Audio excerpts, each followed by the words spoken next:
Hello everybody, this is Akanksha Singh and I'll be taking you through the entire series of maths and science.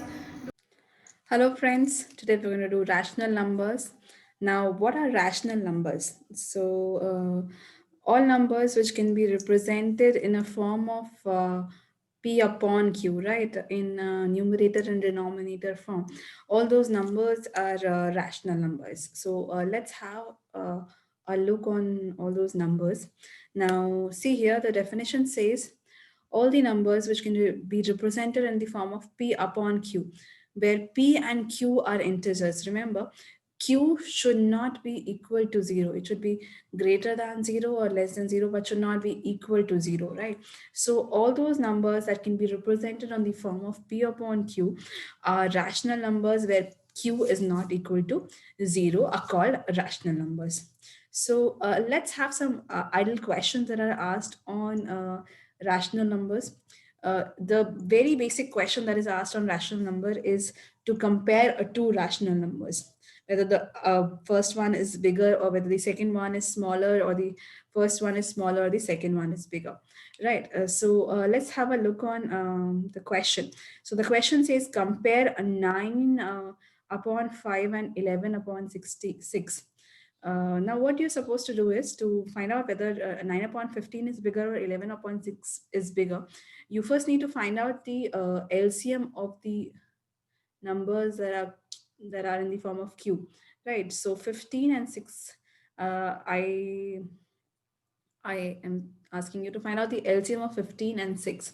So LCM of 15 and 6, the least common factor of 15 and 6 is 30. So LCM of 15 and 6 is 30. Now we're going to find out n upon 15. Now we're going to find out a number which when multiplied to 15 gives me 30. So the same number will be multiplied in the above term also. So 15 into 2 is going to give me 30. So therefore that 2 is going to be multiplied to 9 also. And that 2 is going to be multiplied to 15 also. I hope you understood the idea of multiplying 15 by 2. Why are we multiplying 15 by 2? Because we're trying to reach that LCM 30.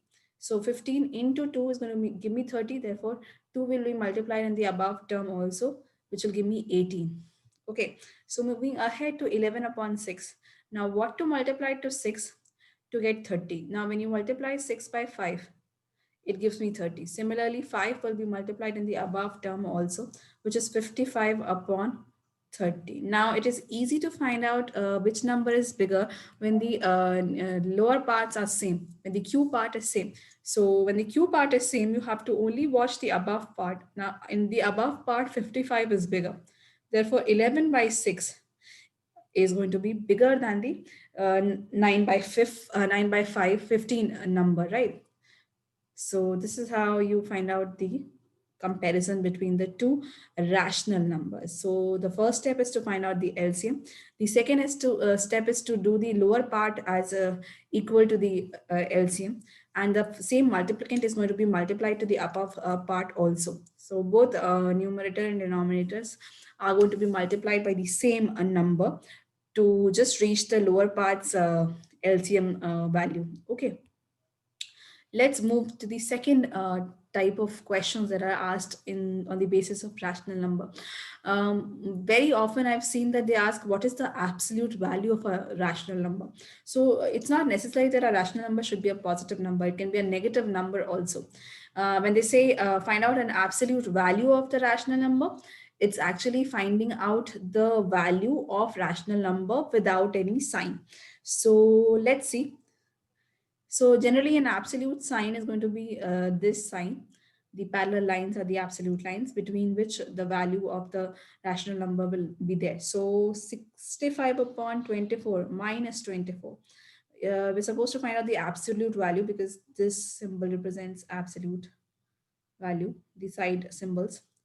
Now the absolute value of a rational number is a rational number with no signature. Okay.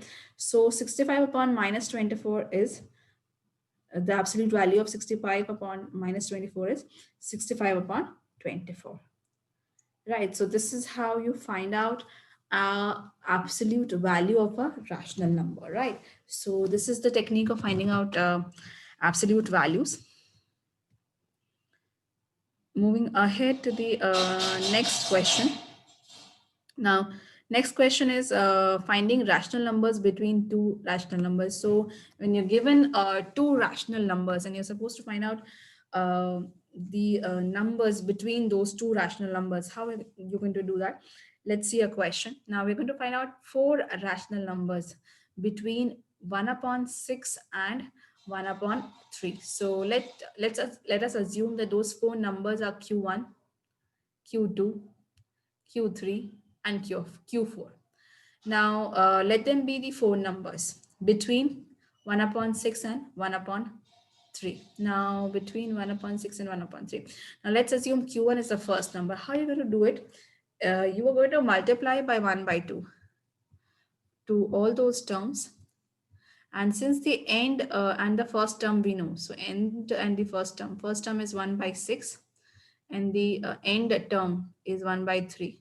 So how are you going to find out the first number? The first number is going to be found out by writing down 1 upon 2 brackets, the first number plus the last number. So this is the formula for finding out the first rational number between 1 upon 6 and 1 upon 3. 1 upon 2 to the first rational number and the adding to the last rational number. So this is going to give me 1 by 4. Similarly, moving ahead to finding out the number between 1 by 4 and 1 by 3. Again, 1 by 2. The first number is 1 by 4 and the last number is 1 by 3. So we found out 7 by 24. Now moving ahead to Q3. Now Q3 is going to be 7 by 24 and the next term is 1 by 3. So we are going to add these two numbers and multiply by 1 by 2 to give me 5 by 16. Similarly, moving ahead to Q4. Now Q4 is 1 by 2 of 5 by 6 plus 1 by 3, which is 31 by 96. Therefore, Q1, Q2, Q3, Q4 are 1 by 4, 7 by 24, 5 by 16, and 31 by 96. So, hope you liked the video. I'm ending with a small set of questions for you guys. Please do solve these questions and put the answers of these questions in the comment boxes, and I will be replying to all these solutions of these questions in the comment boxes. So I hope you liked the video. Please do subscribe my channel and like my videos. Thank you so much. Thank you so much for attending the entire video.